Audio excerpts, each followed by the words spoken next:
श्री जगन्नाथ बलदेव सुभद्रा माई की, श्री सुदर्शन चक्र भगवान की, श्री जगन्नाथपुरी धाम की, पुरुषोत्तम क्षेत्र शंख क्षेत्र श्री जगन्नाथपुरी धाम की जय।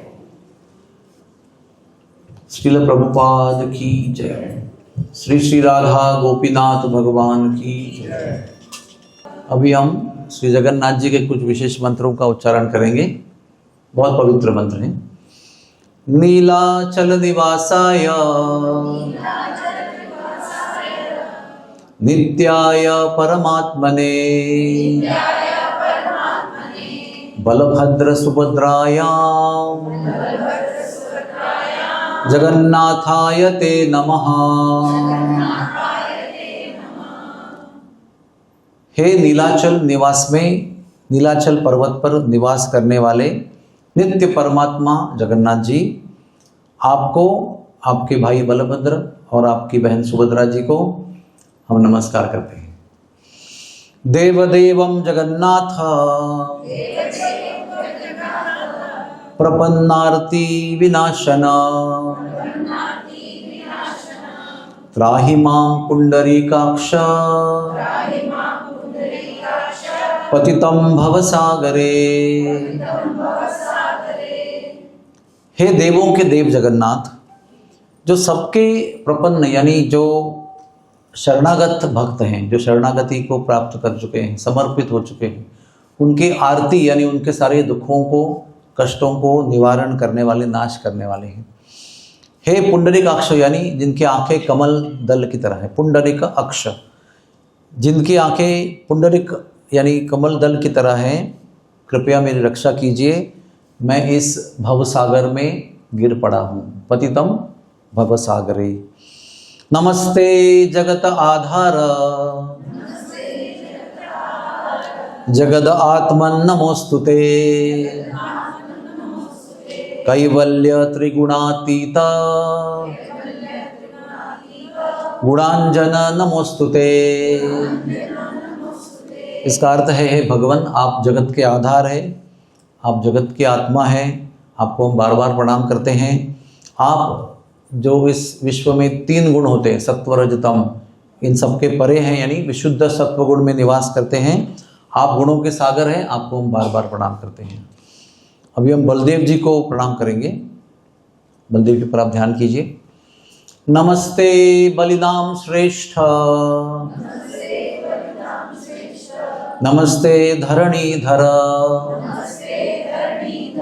प्रलंबारे नमोस्तुते त्राहि मां कृष्ण पूर्वज। अर्थात आप बलराम जी जो सभी बलवान लोगों में सर्वश्रेष्ठ हैं, आप धरणी को धारण करने वाले हैं। प्रलंबारी यानी आप प्रलंब राक्षस को वध करने वाले शत्रु हैं उनके, मैं आपको प्रणाम करता हूँ।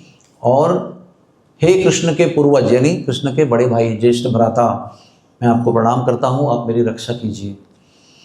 अभी योग माया सुभद्रा देवी पर आप ध्यान कीजिए, उनको हम प्रणाम करते हैं। देवित्वं विष्णु मायापी मोहयन्ती चराचरम ऋत पद्मासन संस्थासी विष्णु भावानुसारिणी। हे देवी, जो विष्णु की योग माया है, ये विष्णु की योग माया है। विष्णु की दो माया प्रकार की माया होती है, एक बहिरंगा शक्ति, एक अंतरंगा शक्ति। तो ये अंतरंगा शक्ति है। और ये सभी चर अचर यानी चलने वाले और न चलने वाले जितने भी जीव हैं, चर यानी हम सब लोग, जो पक्षी हैं, मनुष्य है, जो प्राणी हैं, और अचर यानी जो पेड़ हैं, ऐसे सभी जीवों को ये मोह में डालती है अपनी शक्ति से। मोहयंती चराचरम। ऋत पद्मासन, हृदय के पद्मासन पर, आसन पर ये विराजमान रहती है। अगर हम भगवान के भक्त बन जाते हैं तो विष्णु भावानुसारिणी, विष्णु की जैसी इच्छा है, जैसा उनका भाव है, वैसे वो अनुसरण करती रहती है, उनके इच्छा के अनुसार कार्य करती रहती है। आगे भी एक मंत्र बोलेंगे, जय देवी भक्तिदात्री प्रसीद परमेश्वरी, जय देवी सुभद्रे त्वं सर्वेषां भद्रदायिनी। इनके नाम में एक शब्द है भद्र, भद्र यानी पवित्र, शुभ, ऑस्पिशियस। तो जय देवी भक्ति दात्री, हे देवी आपका जय जयकार हो, आप भक्ति दात्री यानी भक्ति को देने वाली हो। प्रसिद्ध परमेश्वरी, आप परमेश्वरी हो, यानी सभी बहुत सारी देवियां इनको ईश्वरी माना जाता है, आप परमेश्वरी हैं क्योंकि आप भगवान की अंतरंगा शक्ति योग माया है। जय देवी सुभद्रे त्वम, इनका नाम में सुभद्र यानी हमेशा ऑस्पिशियसनेस, शुभता देने वाली है। सर्वेशाम भद्रदायिनी, सब सब सब जगह पर भद्रता को देने वाली है। अभी हम बहुत ही महत्वपूर्ण जो पर्सनालिटी है सुदर्शन चक्र, इनको प्रणाम करेंगे। सुदर्शन महाज्वाल कोटि सूर्य समप्रभ, अज्ञानान् अंधस्य मे नित्यम, अज्ञानान्धस्य मे नित्यम, विष्णोर्मार्गम प्रदर्शय। बहुत सरल अर्थ है, ये महाज्वाल की तरह है सुदर्शन। इनके नाम में सु शब्द लिखा गया है। इनका दर्शन बहुत पवित्र है, बहुत शुभ है, लेकिन ये महाज्वाल की तरह है। इनकी प्रभा यानी इनकी जो एफल्जेंस है, तेज जो है, कोटि सूर्य समप्रभ। कोटि सूर्य अगर सामने खड़े किए जाए तो भी वो निस्तेज हो जाते हैं अगर सुदर्शन सामने खड़े हो जाते हैं। अज्ञानान्धस्य में नित्यम विष्णु मार्गम प्रदर्शय, हमारा जन्म जो है वो अज्ञान के विश्व में हुआ है और अज्ञान की वजह से अंधस्य, हम अंधे भी हैं, नेत्र होने पर भी हम अंधे हैं क्योंकि हमारे बुद्धि में अज्ञान छाया हुआ है। तो हे सुदर्शन, नित्य हमें आप विष्णु जी को प्राप्त करने का मार्ग जो है उसको आप प्रकाशित करते रहिए ताकि हम आगे चलते रहें। अगर हमको यहाँ से बाहर जाना है और अंधकार हो जाएगा तो हमको दिखेगा नहीं कुछ। जब तक बाहर जाने का मार्ग प्रकाशित नहीं होता है तब तक हमें वो मार्ग हम क्रमण नहीं कर सकते। तो इसलिए सुदर्शन, आप हमें विष्णु मार्ग प्रदर्शय, आप विष्णु का मार्ग जो है वो प्रदर्शित करते रहिए। तो इस प्रकार से हमने अभी संक्षेप में परम पूज्य जगन्नाथ भगवान, वंदनीय पूजनीय आराध्य भगवान जगन्नाथ, उनके अग्रज बलदेव, योग माया देवी, सुभद्रा देवी और उनके सबसे शक्तिशाली अस्त्र सुदर्शन, इनको प्रणाम किया।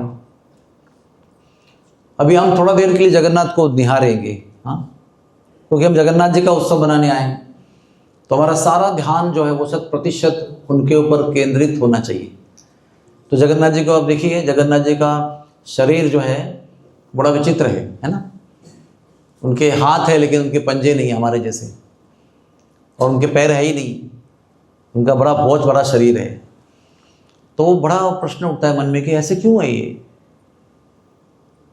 तो ये एक वस्तु है जो थोड़ा समझने में कठिन है, लेकिन फिर भी थोड़ा प्रयास करेंगे हम।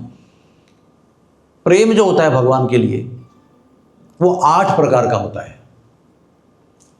फॉर एग्जाम्पल इसको स्नेह भी कह सकते हैं, रति भी कह सकते हैं। रति को कहते हैं इनिशियल अट्रैक्शन, प्राथमिक आकर्षण को रति कहते हैं। फिर रति का रूपांतर भाव में होता है, फिर उसको और फाइन हो जाएगा तो उसको अनुभाव कहते हैं। फिर राग यानी थोड़ा सा रिश्ता, थोड़ा प्रेम, थोड़ा सा प्रेम संबंध उत्पन्न होता है तो उसको राग कहते हैं। फिर उसका और फाइन हो जाएगा तो अनुराग बन जाता है।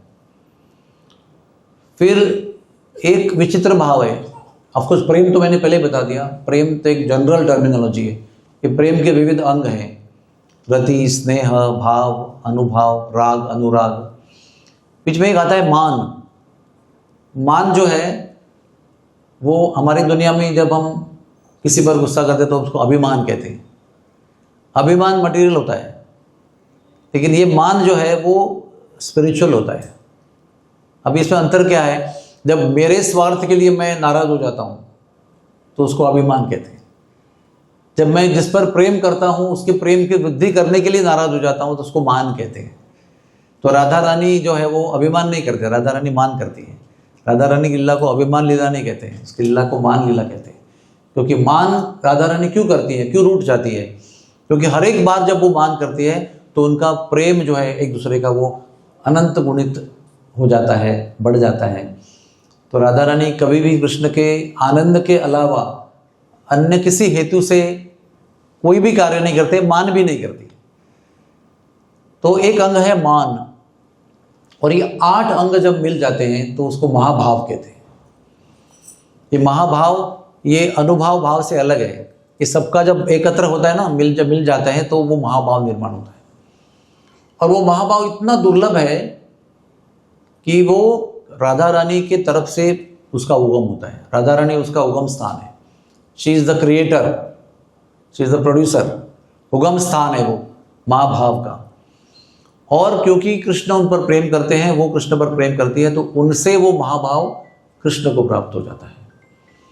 और जब राधा और कृष्ण एक हो जाते हैं तो वो चैतन्य महाप्रभु बन जाते हैं। तो चैतन्य महाप्रभु को ये महाभाव उपलब्ध है, प्राप्त है। आप विचार कीजिए, ये 2 और मिलकर जो व्यक्ति वाले तीसरे व्यक्ति हैं चैतन्य महाप्रभु, इनके अलावा किसी भी व्यक्तिमत्व को, किसी भी पर्सनालिटी को ये महाभाव प्राप्त नहीं है। यहाँ तक कि अभी यहाँ पर साथ में बैठे हैं बलदेव जी और सुभद्रा जी जगन्नाथ जी के, उनको भी ये महाभाव प्राप्त नहीं है। वो महाभाव के पास पहुंच जाते हैं, लेकिन महाभाव एक्सक्लूसिव, क्या कहते हैं उसको, अपॉर्चुनिटी या privilege of Radha and Krishna only. तो ये ऐसे क्यों दिख रहे हैं? क्योंकि ये उनकी महाभाव की स्थिति है। जैसे हम लोग सब लोग साधारण जब दिखते हैं तो ओके दिखते हैं, लेकिन हम जब क्रोध में होते हैं या जोश में होते हैं या बड़े उत्साह में होते हैं, या कभी कभी हम अपने कार्य क्षेत्र के सीमा पर होते हैं, एकदम चरम सीमा पर होते हैं, तो हमारा दर्शन भी अलग हो जाता है। जैसे विष्णु भगवान को लक्ष्मी देवी ने एक बार सोचा था कि ये कमल से भी अधिक मृदु हैं, सॉफ्ट हैं, और वज्र से भी अधिक कठोर हैं। तो लक्ष्मी जी को इस बात पर विश्वास नहीं हुआ, क्योंकि वो सदैव उनके कमल जैसे नरम नरम चरणों को दबाती रहती हैं। तो उनको लगता था कि ये सब पूरा शरीर इनका, मन इनका कमल जैसा ही कोमल है, तो ये वज्र जैसे कठिन कैसे हो सकते हैं। तो भगवान ने नरसिंह का रूप लेकर उनको कठोरता दिखाई कि मैं कठोर कैसे बन सकता हूं।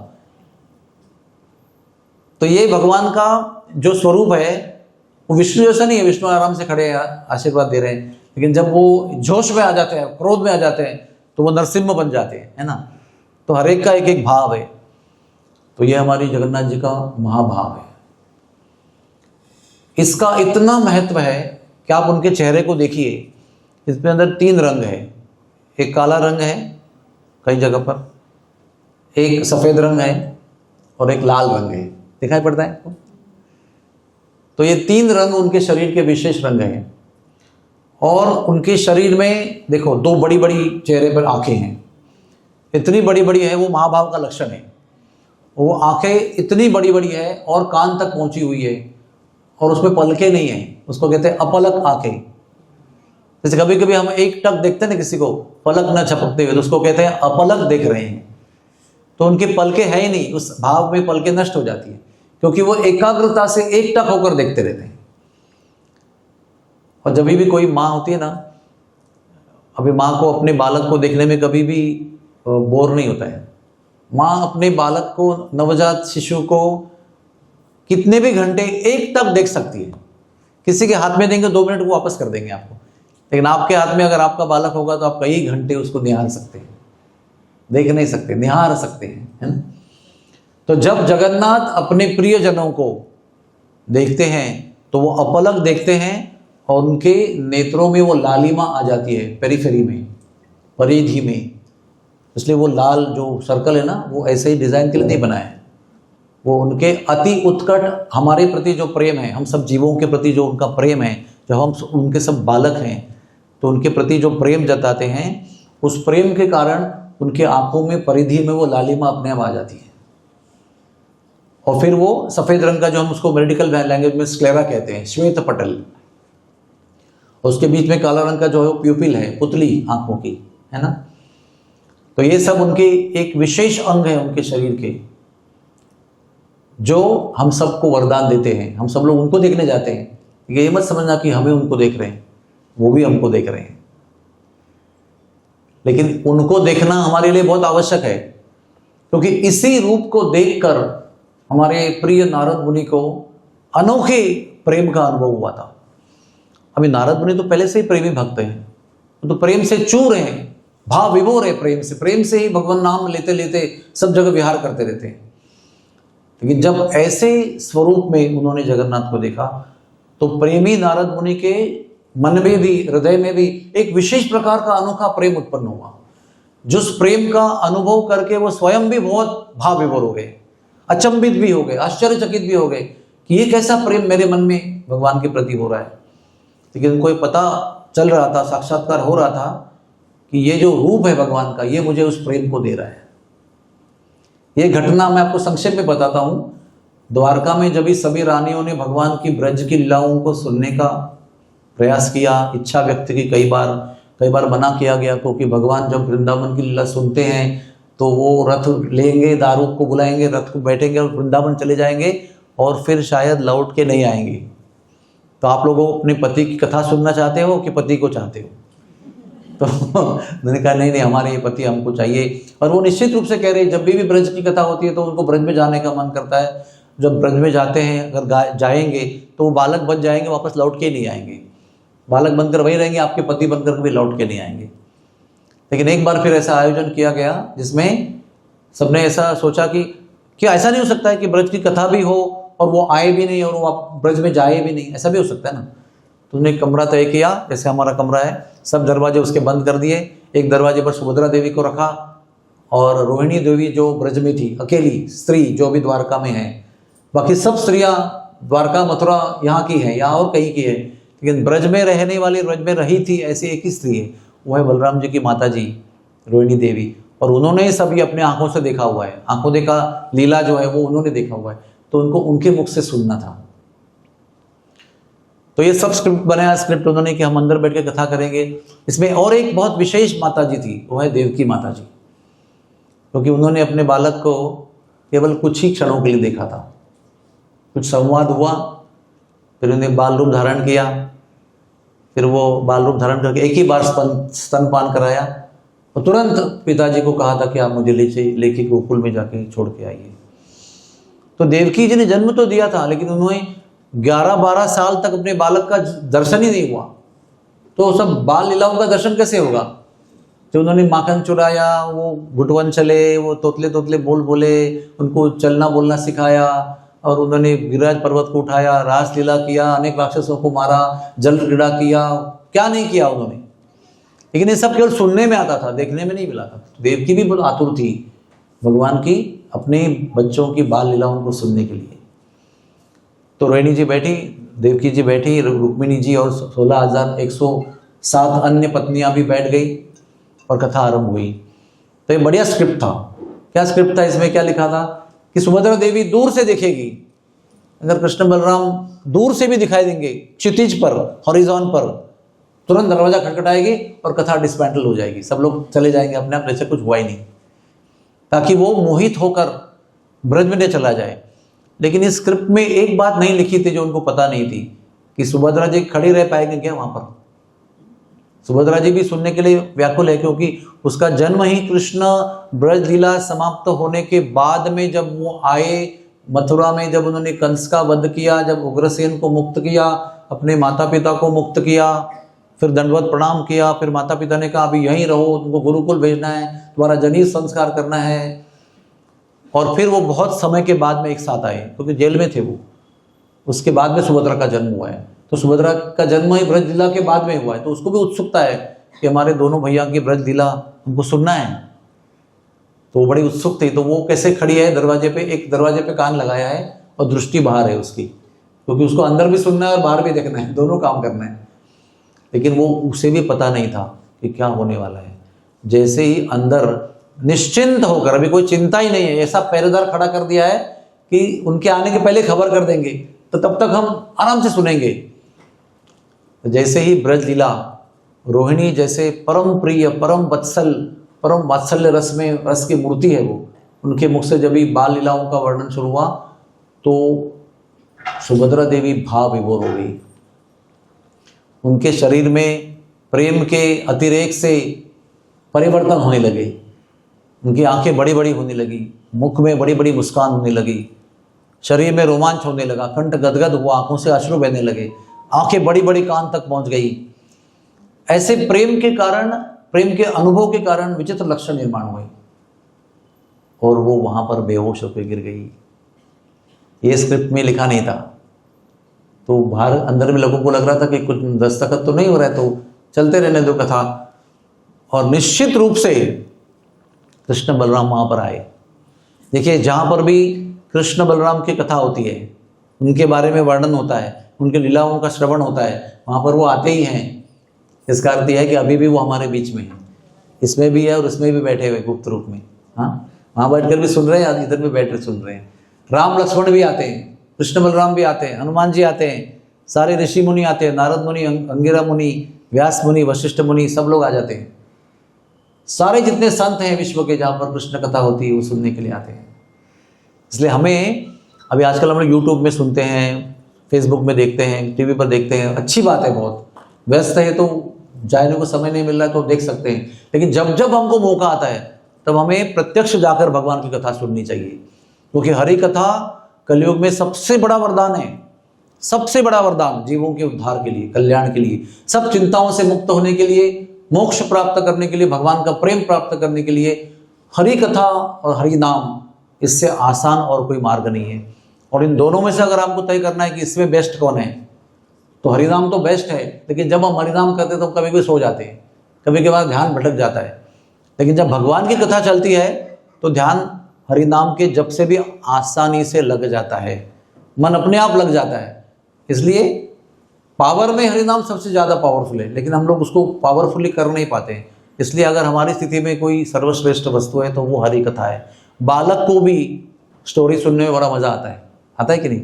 हम सब लोग ने अपनी माता से बाल्यकाल में बोला है।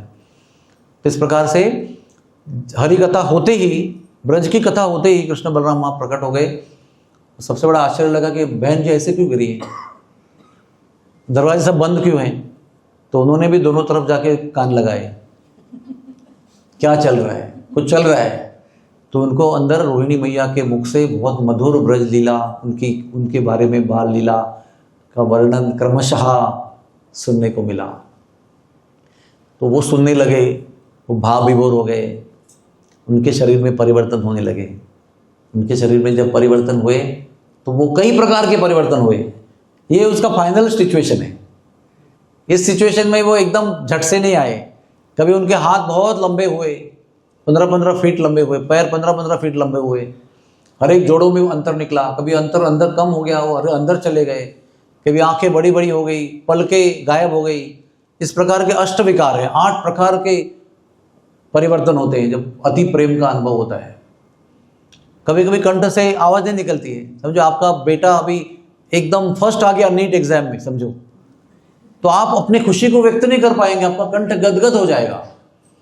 अगर आपका बालक गोल्ड मेडल प्राप्त करके आया किसी ओलंपिक में, तो आपको क्या कहें, ऐसे बातें निकलेगी नहीं। उसको कहते हैं कंठ गदगद होना। और कभी कभी आंखों में आंसू आते हैं, कभी हर समय तो दुख से आते हैं, लेकिन आनंद आश्रु भी होते हैं। जब बहुत खुशी होती है, कोई आनंद की घटना होती है, तो आंखों से प्रेम के अश्रु आते हैं। तो कभी कभी माताएं कहती है कि मैं दुखी नहीं हूं, बहुत खुश हूं, मेरे खुशी के आंसू आ रहे हैं। तो ये एक प्रेम का लक्षण है, 8 लक्षणों में से एक लक्षण है। तो ये सारे लक्षण जो है वो कृष्ण बलराम में प्रकट हुए, और कृष्ण में विशेष करके महाभाव प्रकट हो गया। और फाइनल स्थिति उनकी ये है जो आप देख रहे हैं। और ये स्थिति में दोनों गिर गए।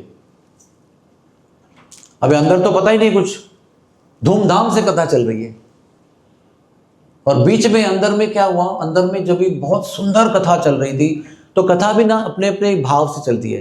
पहले बाल लीला है ना, नटखट लीला चल रहे हैं, नंदगांगन में चल रहे हैं, माँ उंगली पकड़ के उनको चलना सिखा रही है, वो चल ही नहीं रहे हैं। जो घुंघरू पैरे में पहने हुए हैं वो उसको ठोक रहे हैं, छुम छुम छुम, और आगे नहीं बढ़ रहे हैं, क्योंकि पैर में अपनी जो घुंघरू की आवाज़ आ रही है उसमें इतना रीझ रहा है, इतना आनंद आ रहा है कि उसी को ठोक ठोक के आनंद का, ध्वनि का अनुभव कर रहे हैं।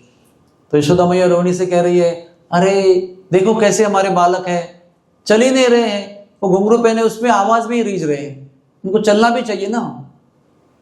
तो चलते हैं, फिर कभी कभी गिर जाते हैं, तो फिर घुटवन चलते हैं, फिर घुटवन चलने के बाद पिताजी को देखते हैं, उनको लगता है पिताजी आ गए, तो लंबा उनका कुर्ता है उसको पकड़ के खड़े रहने का प्रयास करते हैं। फिर जब पिताजी का कुर्ता खींच के खड़े होते हैं तो पता चलता है पिताजी है ही नहीं, कोई और है, तो डर जाते हैं और भाग के मैया की गोद में घुस जाते हैं। फिर मैया उनको बोलते नहीं तो चिंता मत करना, पिताजी आएंगे अभी, ये जब चाचा जी हैं। फिर गौशाला में जाते हैं, फिर वो गोबर गौमूत्र में स्केटिंग करते हैं। कैसे स्केटिंग होता है पता है आपको? भाई बछड़े खड़े हैं, बछिया खड़े हैं, और इनको श्रृंगार करके उधर भेज दिया है। उनको बड़ा अच्छा लगता है, उनको गायों के बीच में, बछड़ों के बीच में बड़ा आनंद आता है। तो रोहिणी मैया, यशोदा मैया उनको पूरा श्रृंगार करके चंदन अगरू सब कुछ माला वाला पहना के मोर पंख लगा के छोड़ देते हैं। तो ये क्या करते हैं, जाकर पहले बछड़ों का पूंछ पकड़ते हैं। जैसे ही पूंछ पकड़ते हैं तो बछड़े जरा क्या कहते हैं उसको, डरने जाते हैं, they get startled, they get bewildered, अरे कौन क्या कर रहे हैं, तो वो भागने लगते हैं। तो जब भागने लगते हैं तो ये पूंछ छोड़ते ही नहीं है। तो समझ में आया आपको क्या हो गया? पूंछ हाथ में रह गई, वो आगे चले गए, तो ये उनको और कोई सपोर्ट नहीं, तो वो गिर गए। तो हाथ में पूंछ है और पेट के बल जमीन पर है, और उधर कैसा वातावरण है, गोबर गौमूत्र का फर्स्ट क्लास स्केटिंग एटमॉस्फेयर है, एकदम सुंदर, मुलायम, चिकना चिकना। कभी भी आप जाइए, आप भी फिसल सकते हो। हाँ, तो पेट जो है वो गोबर गौमूत्र के फाइन, सुपर फाइन मिश्रण के ऊपर स्केटिंग कर रहा है, और बछड़े जो है वो सब गौशाला में भाग रहे हैं, और दोनों बच्चे उनके पीछे पीछे पीछे सब जगह पर पेट के बल स्केटिंग हो रहा है। तो हम लोग भी सुन रहे तो हमको कितना आनंद आता है सुन के, इतने सारे बछड़े हैं। तो कभी बछड़े गाय के पैरों के बीच में से जा रहे हैं, बीच में से ये भी गुजर रहे हैं उनके से, और रोहिणी मैया बुलाती, यशोदा दीदी आ जाओ आ जाओ, देखो देखो कैसे ये गोबर गौमूत्र के मिश्रण में जा रहे हैं। तो ये लीला के बाद में फिर बड़े हो जाते हैं, जब खड़े होने लगते हैं तो ऐसा लिखा है कि जैसे खड़े हो गए ना, खड़े होना सीखा तो अपना करियर शुरू कर दिया उन्होंने। क्या, कौन सा करियर? माखन चोरी का करियर तुरंत शुरू कर दिया। अपने घर से पहले आरंभ किया, फिर दूसरों को घर में शुरू किया, तो भाव बदल गया ना पूरा। तो उसके बाद में भाव क्या बदल गया, गोपियों से मिले, फिर गोपियों से मिलकर बांसुरी बजाई, फिर बीच रात में 7 साल की उम्र में बांसुरी बजाकर रासलीला की, फिर गोपी के घर जाकर कोई किसी को छीना झपटी कोई करना, किसी का वजन उठा के देना। हाँ, नेक हेल उठा जा रे हे छोरा नंद जू को, यानी क्या, हेल का मतलब क्या, वजन। वो उनके पास बहुत वजन है दही दूध का, और वो टोकरी में रखा है, तो कभी कभी उनको उठा नहीं जाता है। तो नेक यानी जरा सा, नेक हेल यानी वजन, उठा जा रे ए छोरा नंद जू को, ये नंद जू के छोरा जरा हमारा वजन उठा दे। तो सभी गोपियों का वजन उठा के देते हैं। फिर वजन उठा के देते, फिर मटका फोड़ देते हैं, एक मटके में बहता हुआ मक्खन खा लेते हैं। रास्ता में पकड़ते हैं उनको, सांखरी गली में पकड़ते हैं, बहस करते हैं, झिकझिक करते हैं, फिर कभी दे देते हैं उनको, कभी कभी फोड़ देते हैं मटका, परेशान कर देते हैं। तो दूसरा भाव है। तो ऐसे कई प्रकार के भाव प्रकट हो रहे हैं। कथा चल रही है, लेकिन एक में बाल्य भाव है, वो स्तनपान कर रहे हैं, एक में गौशाला में स्केटिंग कर रहे हैं, एक में चोरी कर रहे हैं, एक में गोपियों को छेड़ रहे हैं, एक में रात को, एक में गोवर्धन को उठा रहे हैं। ऐसे कई प्रकार की लीलाओं में जैसे वर्णन हो रहा है, वैसे सुनने वालों के अंदर भी वैसी प्रक्रिया, भाव निर्माण हो रहा है। तो एक समय पर वो ब्रज लीला चरम सीमा पर पहुंच जाती है।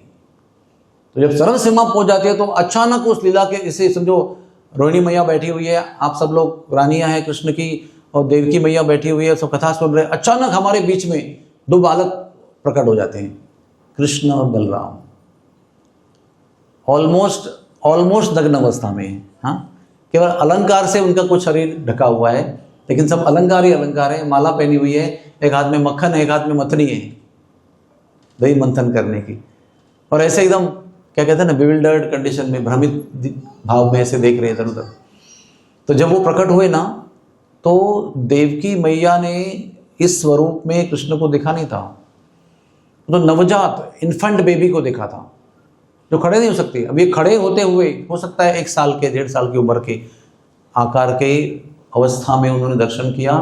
तो ये अवस्था में देखने के बाद देवकी के स्तनों से दूध की नदियां बही, इतना वात्सल्य निर्माण हुआ। अभी इतने सालों से अपना वात्सल्य जिसको दबा के रखा है उसको अनुभव नहीं हो रहा है, तो जब बालकों का दर्शन हुआ तो दूध की नदियां बही प्रेम की, और वो बेहोश हो गई। और रुक्मिणी तो भगवान की पत्नी है, पत्नी के साथ पति का कैसा भाव होता है, वो माता जैसे नहीं होता है, पुत्र जैसा नहीं होता, लेकिन कृष्ण की पत्नी होने पर भी रुक्मिणी के मन में इन दो बालकों के प्रति वात्सल्य भाव, माता भाव निर्माण हुआ और अचानक वो गायब हो गए। तो वो दो बालक अभी किधर है? वो दो बालक जो है उनकी रुक्मिणी ने विश्वकर्मा को बुलाकर, जो देवताओं के आर्किटेक्ट है, मूर्तिकार है ना, स्थापति कहते हैं उनको, तो वो उन्होंने बुलाया और उनको वर्णन करके वैसे दो मूर्तियां बना ली, कृष्ण और बलराम की, जैसे प्रकट हुए थे वैसे ही मूर्ति बनाई। और दिन में अपने पति के साथ पति पत्नी का जो भी संबंध है, माधुर्य श्रृंगार संबंध है, और जब एकांत में होती थी, पति दरबार में होते थे, तो इन दो बालकों की वो पूजा करती थी। जीवन भर रुक्मिणी ने अपने अंतःपुर में, अपने गर्भगृह में, अपने मंदिर में श्री कृष्ण बलराम के बाल्य स्वरूप का पूजन किया। और जब वो द्वारका नदी में, समुद्र में क्या कहते हैं, जल वापस आ गया ना, द्वारका को तो भगवान ने समुद्र से जमीन लेकर रिक्लेमेशन करके द्वारका बनाई थी। जब लीला समाप्त हो गई तो भगवान की इच्छा से वो समुद्र वापस उसके ऊपर आया और जहाँ पहले था वहाँ पर आ गया। पूरी द्वारका समुद्र के नीचे चली गई। आज भी हमारे इतिहासकार कहते हैं और हमारे आज के रिसर्च लोग भी कहते हैं कि द्वारका अभी भी समुद्र के नीचे है, उसके अवशेष दिखाई पड़ते हैं। राम का सेतु भी दिखाई पड़ता है इंडिया और श्रीलंका के बीच में। तो अभी अभी हमारे सुब्रमण्यम स्वामी जी ने एक रेट अर्ज दिया है सुप्रीम कोर्ट में कि राम का जो ब्रिज है लंका तक का, उसको हेरिटेज करके घोषित किया जाए। वैसे मिथ है, मिथ्या है, इस तरह से सोचना नहीं चाहिए। अब इसको ऑफिशियली भारतवर्ष में एक ऐसा स्थान घोषित करना चाहिए जो ऐतिहासिक लीला स्थली है भगवान की। फिर दो जब नष्ट हो गए तो ये जो दो मूर्तियां थी वो भगवान की इच्छा से चंदन में लिप्त होकर द्वारका के समुद्र के किनारे में पड़ी रही। और जब कलयुग आया, बहुत समय बीता, बहुत सैकड़ों साल बीते, उसके बाद मध्वाचार्य आए 8वीं सेंचुरी में और उनको भगवान की प्रेरणा हुई। वो भीमसेन के अवतार है, वायुदेव के अवतार है। तो मध्वाचार्य आए समुद्र किनारे और उन्होंने आगे पीछे जाते हुए 12 स्तोत्र का निर्माण किया। उनको संकेत हुआ कि भगवान आने वाले हैं। तो उस समय एक बोट आई और वो जो आंधी तूफान में फंस गई। तो बोट वाला जो था ओनर, वो कैसे भी कूद के अपनी जान बचा के किनारे पे आया और बोला मुझे बचाओ, मेरा बोट जो है वो डूब रहा है। तो मध्वाचार्य वायुदेव के अवतार हैं। तब फेटा निकाला और गोल गोल घुमाया और हवा को इस तरह खींचा कि वो बोट को लेकर किनारे लाया। उन्होंने क्या किया था, जब वो बोट वहां से निकली द्वारका से कुछ व्यापार करने के लिए, तो बोट को बैलेंस करने के लिए द्वारका के ये दो जो चंदन के बड़े बड़े लॉग थे उसको दो जगह रख दिया। तो जब बोट बच गई तो मालिक ने कहा महाराज जी आपके वजह से बोट बची है, तो मेरी तो बोट गई थी, बताइए आपको क्या दूं मैं इसके बदले में, कुछ तो लीजिए आप, मैं आपको कुछ देना चाहता हूँ। वो कहता है तो सन्यासी, हमारे लिए कुछ ज़रूरत नहीं है। नहीं आपको कुछ तो कुछ लेना है। तो कहते हैं वो दो जो चंदन के है ना वो मुझे चाहिए। तो ले लीजिए। तो उन्होंने अपने 35 शिष्यों को भेजा, जाओ उसको उठा के ले आओ। 35 शिष्य मिलकर एक भी चंदन का लॉग उठा नहीं पाए। फिर मध्वाचार्य गए, वायुदेव के अवतार, एक हाथ में दूसरा उठा के लेके आए। से चल रहे थे, एक हाथ से एक फिसल गया तो बलराम जी प्रकट हुए। और बलराम जी ने प्रकट होते ही कहा कि मुझे समुद्र किनारे स्थापन करो। तो मध्वाचार्य ने उनको मलपे बीच पे, हमारे गांव में उडुपी के आगे है वो थोड़ा सा मलपे बीच, उधर वो मूर्ति स्थापन किया। उसका नाम है वडबांडेश्वर, स्वयं बलराम जी है। तो दूसरा लॉग लेके वो अपने मंदिर गए जहाँ पर उडुपी का मठ है कृष्ण का, और वहाँ पर गंगा जी पहले प्रकट हुई थी मध्व समुद्र, मध्व सागर के रूप में। उसमें वो चंदन को पिघलाया और श्री कृष्ण की मूर्ति वहाँ प्रकट हुई और वो उसके किनारे स्थापन किया। वो हमारे कौन है? उडुपी कृष्ण है। तो मैंने आपको थोड़ा सा नया नॉलेज बताया। यहाँ पर क्या हुआ, जब चरम सीमा पर कथा पहुंची तो ये तीनों बेहोश होकर गिर गए, लेकिन ना अंदर वालों को पता है ना बाहर वालों को पता है, क्योंकि अंदर में एक अलग एक्साइटमेंट हो रहा है कृष्ण बलराम के प्रकट होने के। तो बाहर क्या चल रहा है किसी को पता नहीं। सुभद्रा ने तो दस्तखत तो दिया ही नहीं है, तो प्रॉब्लम क्या है? उतने में नारद मुनि जी आकाश से उड़ते उड़ते आए। वो तो हमेशा आकाश से विचरण करते हैं। हम सोचते हैं कि वो नारायण नारायण कहते हैं, वो नारायण नारायण नहीं कहते हैं। नारद मुनि बजाए बिना राधिका रमण नामे, राधिका रमण का नाम लेकर गीत गाते हुए विचरण करते हैं। उनको सब गौलोक वृंदावन से लेकर पाताल तक किसी भी लोक में बिना अनुमति प्रवेश है उनको। तो वो जब जा रहे थे तो उनको दिखा रही ये कौन सा विचित्र स्वरूप है। और ये आश्चर्य का अनुभव तो हो ही रहा है, लेकिन मन में ऐसे अनोखे प्रेम का अनुभव हो रहा है। उनके मन में आश्चर्य के साथ साथ एक अनोखे प्रेम का अनुभव हुआ, यानी कि अनोखी प्रीति का अनुभूति हुई। तो वो नीचे उतरे, बहुत देर तक निहारते रहे, उस प्रेम को बढ़ती हुई मात्रा में अनुभव करते रहे। फिर उनको प्रश्न हुआ कि ऐसे हुआ कैसे। उन्होंने पहचान तो लिया कि ये कृष्ण बलराम है, लेकिन ये ऐसे हुए कैसे, अभी कौन बताएगा, कोई है तो नहीं वहाँ पर, और तीनों बेहोश पड़े। तो उनको स्पर्श किए बिना, होश में लाए बिना पता कैसे चलेगा। तो उन्हें जाकर उनको स्पर्श किया। जैसे ही स्पर्श किया ना, तो हमारे आध्यात्मिक भाषा में क्या कहते हैं, वो बाह्य चेतना में आ गए। अभी अंतर्गत चेतना में थे ना, इंटरनल डीप कॉन्शियसनेस, दे केम इन एक्सटर्नल कॉन्शियसनेस। तो वो एकदम नॉर्मल हो गए, जैसे 2 पैर नॉर्मल हो गए, 2 हाथ नॉर्मल हो गए, आंखें नॉर्मल हो गई, सब कुछ ठीक हो गया, और वो उठ के खड़े हो गए। तो नारद मुनि ने पूछा, भगवान ये क्या लीला है आपकी। तो उन्होंने कहा था, हमने महाभाव का अनुभव किया। जो राधा रानी और ब्रजवासियों के प्रति हमारे मन में भाव है, वो चरम सीमा पर आज हमने अनुभव किया है। तो नारद मुनि ने कहा कि मैंने देखा उसको, मैंने अनोखे प्रेम का अनुभव किया। और अनोखे प्रेम का अनुभव करते करते नारद मुनि भाव विभोर हो गए थे। और हम जैसे लोग अगर भाव विभोर हो गए ना, सब कुछ भूल जाते हैं। लेकिन एक माता को अगर अपने कुछ बहुमूल्य वस्तु दे दी, समझो आप कहीं गए और आपको बहुत ही अति उत्कृष्ट प्रकार का खाद्य पदार्थ किसी ने दे दिया, बोले आप खा लो खा लो, आप क्या कहेंगे, थोड़ा पैक करके दीजिए, मुझे मेरे बच्चों को भी देना है। कितना भी आनंद का प्रसंग आएगा, एक माँ अपने बालक को नहीं भूल सकती है। अपनी सारी खुशियाँ अपने बच्चों के साथ बांटकर अनुभव करना चाहती है। वैसे ही संत लोग जो होते हैं ना, वो एक माता की तरह होते हैं।